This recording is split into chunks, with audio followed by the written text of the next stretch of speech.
तुम्हाला मी आवाहन करतो, एक विभाग प्रमुख म्हणून गेल्या 1.5 वर्ष तुमच्यावर मी काम करतोय आणि तुमच्या कामाची तळमळ मला खरोखर बघितलेली आहे. खूप छान काम आमच्या विभागामध्ये चालू आहे आणि येत्या 8 दिवस, येणाऱ्या 8 दिवस कोणीही सुट्टी घेऊ नका, कोणीही कुठलंही कारण सांगू नका. आजारी असतात तर मी तुम्हाला विनंती करतो की टोलो घ्या, प्रोसिन घ्या, गोळी घ्या आणि तुम्ही कामाला लागा. इथे या ठिकाणी आमचे सर्व सहकारी शाखा प्रमुखही हजर आहेत. हे सातत्याने चांगला काम करतात, चांगला प्रवास करतात आणि त्यांना आमच्या BJPचे सर्व मंडळ अध्यक्ष असू दे, उपाध्यक्ष असू दे, मंत्री महामंत्री यांची सगळ्यांची साथ मिळते. खूप चांगला वातावरण आपण या ठिकाणी निर्माण केलेलं आहे. वायकर साहेबांच्या बाबतीमध्ये सांगायचं झालं आणि समोरच्या उमेदवाराच्या बाबतीत सांगायचं झालं तर एक अभ्यासू उमेदवार आणि एक नवशिका उमेदवार, दोघांमध्ये जर फरक बघायचा झाला तर तुम्ही तो फरक बघू शकता. काही अनुभव नसलेला उमेदवार आणि तो अनुभव असलेला उमेदवार, या दोघांमध्ये तुम्ही लोकांना सांगा की आपण खरोखर आपल्याला लवकर जर या ठिकाणी प्रगती हवी असेल तर तुम्ही रवींद्र वायकर यांनाच निवडून द्यायचं आहे आणि धनुष्यबाणासमोर आपल्याला बटन दाबायचं आहे. आणि सगळ्यात जाता एवढंच सांगतो, मला वाटतं सगळे दिवाळचा डायलॉग तुम्ही ऐकला असेल. दिवाळचा अमिताभ बच्चनचा डायलॉग सगळ्यांनी पिक्चर जो बघितला असेल, सगळ्यांनी ऐकला असेल की मेरे पास माँ है. जर तुम्ही सांगा, समोरच्यांना सांगा की तुमच्याकडे तो उमेदवार नवशिका असला तरी आमच्याकडे तुमचा बाप आहे, एवढं लक्षात ठेवा. कारण की तो आमच्या बरोबर आहे. आज एकनाथ शिंदे साहेबांबरोबर आहे. सन्माननीय गजानन कीर्तीकर गेल्या 2-1.5 वर्षापासून आपल्या बरोबर आहेत. त्यांनी त्यांचा एकनाथ शिंदे साहेबांनी त्यांना निधी दिलेला आहे आणि त्या निधीतून आपल्याकडे कामं झालेली आहेत. आज प्रत्येक वेळेला ते आपल्या बरोबर आहेत. मला वाटतं आमचे सर्व सहकारी या ठिकाणी बसलेले आहेत आणि त्यांनी आम्हाला आश्वासन दिलेलं आहे की शेवटपर्यंत मी युती धर्म पाळणार आणि युती बरोबरच राहणार. या ठिकाणी सर्व बसलेल्या कोणाही कार्यकर्त्यांना सगळ्यांना माझी विनंती आहे की डोळ्यात तेल घालून राहा.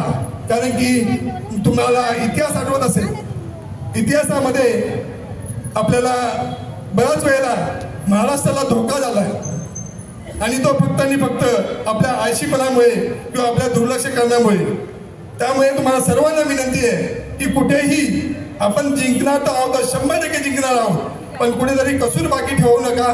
आणि सगळ्यांनी येत्या 20 तारखेला सगळ्यांनी मतदान केंद्रावर जाऊन मतदान करा आणि सगळ्यांनी परत एकदा 4 तारखेला जल्लोष करण्यासाठी एकत्र जमूया.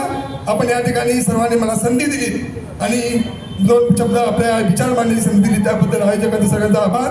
या ठिकाणी परत थांबतो. जय हिंद, जय महाराष्ट्र, वंदे मातरम. भारत माता की जय. भारत माता की जय. कुछ लोगों की आवाज नहीं आ रही है, लेकिन जो भारत माता की संतान होंगे, अगर घुसपैठियों को चेक करना हो तो अगर भारत माता की जय जयकार होगी तो अपने आप चेक हो जाएगा. क्योंकि जो घुसपैठिया रहेगा वो भारत माता की जय नहीं करेगा और हाथ नहीं उठाएगा. और मैं मानता हूं कि यहाँ पर बैठा हुआ कोई भी घुसपैठिया नहीं है और सब भारत माता की संतान है. तो बोलो बोलो बोलो भारत माता की, बोलो बोलो भारत माता की, सियावर रामचंद्र की, पवन सुत हनुमान की, उमापति महादेव की, छत्रपति शिवाजी महाराज की, बाबासाहेब आंबेडकरांच्या. धन्यवाद.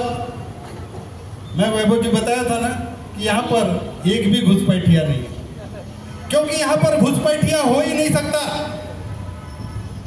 क्योंकि हम लोग अगर यहाँ पर मेरे दाएं तरफ देखेंगे तो भारत रत्न डॉक्टर APJ कलाम का स्टेचू है, जिनका एक एक क्षण, एक एक मिसाइल आप देखेंगे, अग्नि हो, पृथ्वी हो, तो उसमें बीच में इंडिया लगी है. और अगर वो एक एक क्षण अगर वो व्यक्ति जीता था तो देश के लिए जीता था और भारत माता के लिए जीता था. तो आज मैं यहाँ पर आप सब लोगों को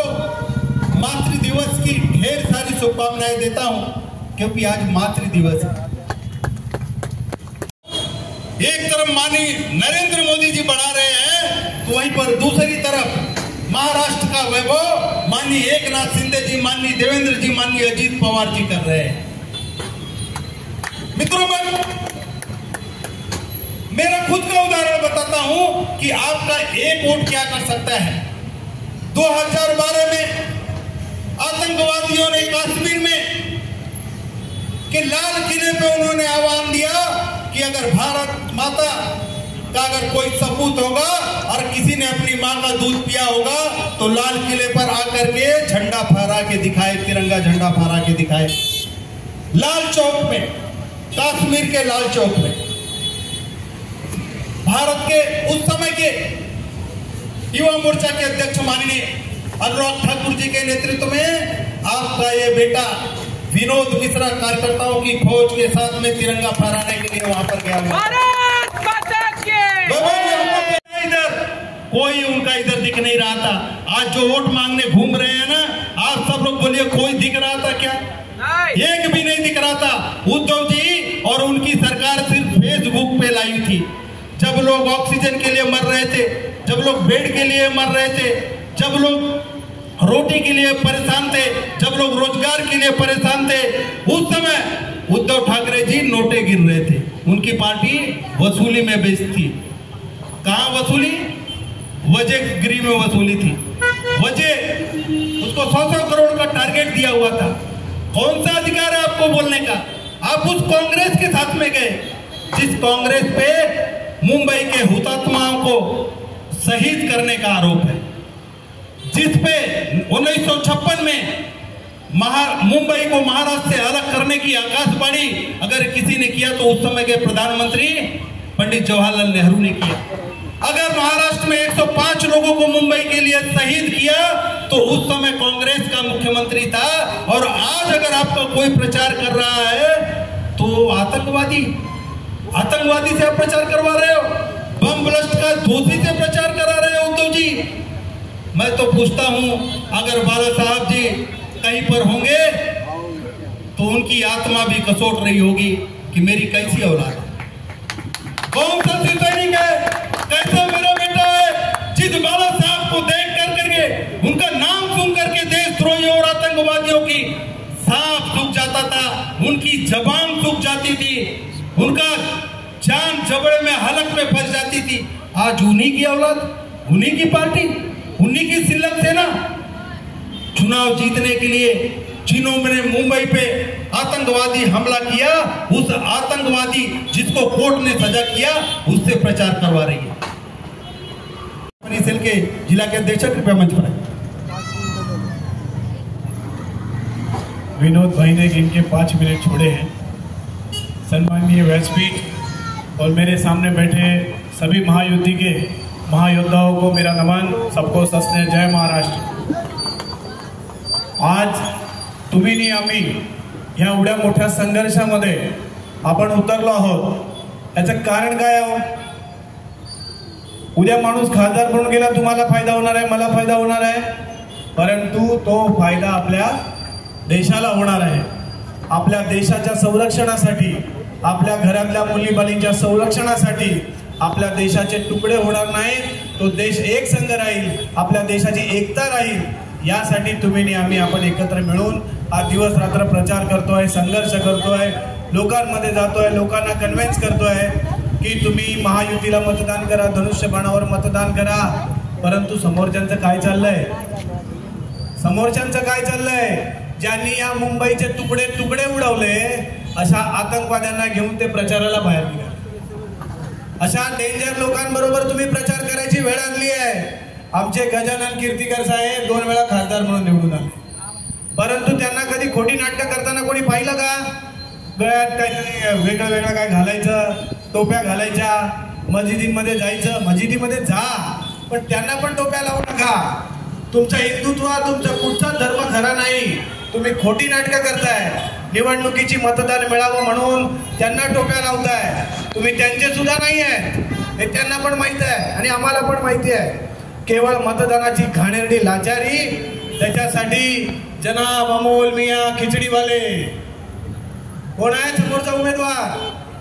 आता मला तुम्ही सांगा, तुम्ही मतदान कोणाला करणार? रवींद्र दत्ताराम वायकर, ज्यांनी सायन्स मध्ये डिग्री घेतली, ज्यांनी 4 वेळा मुंबई महानगरपालिकेचं नेतृत्व केलं, ज्यांनी 3 वेळा महाराष्ट्र राज्याचं नेतृत्व केलं, मंत्री म्हणून त्यांनी या महाराष्ट्र राज्यात काम केलं, ते रवींद्र दत्ताराम वायकर. आणि एका बाजूला आहे जनाब अमोल मियां खिचडीवाले. निवडायचं कोणाला? बटन दाबायचं कुठचं? बटन. हे तुमचं आणि आमचं काम आहे. हे प्रत्येक घराघरामध्ये जाऊन सांगा, ही देशाची लढाई आहे, ही राज्याची महानगरपालिकेची नाही. या देशाच्या लढाईमध्ये आपल्याला देश जिंकवायचा असेल तर प्रधानमंत्री नरेंद्र मोदीच राहिले पाहिजेत. दुसरा प्रधानमंत्री आता हा देश चालवू शकत नाही.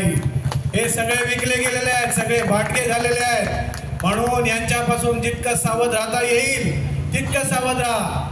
आपल्या कोकणातला माणूस, आपला मराठी माणूस, सुशिक्षित माणूस, ज्याच्या कर्तृत्व बोलतं, ज्याचं नेतृत्व बोलतं, ज्याचं वक्तृत्व बोलतं, त्याच्या बोलण्यातून तुम्हाला समजते. आज तक मैंने कभी ऐसा देखा नहीं, विरोधी उम्मीदवार का फोटो लगा के फेसबुक पे ट्वीट करके इन्होंने ऐसा कहा था इसलिए हमें अभी आज मतदान करो. एवढी घाणेरडी लाचारी परिस्थिती या लोकांवर आलेली आहे.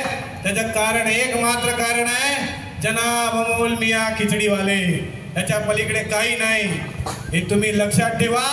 आणि येत्या 20 तारखेला जेव्हा धनुष्यबाणासमोरील बटन दाबायला जाल तेव्हा आपल्या भारत मातेची आठवण करा.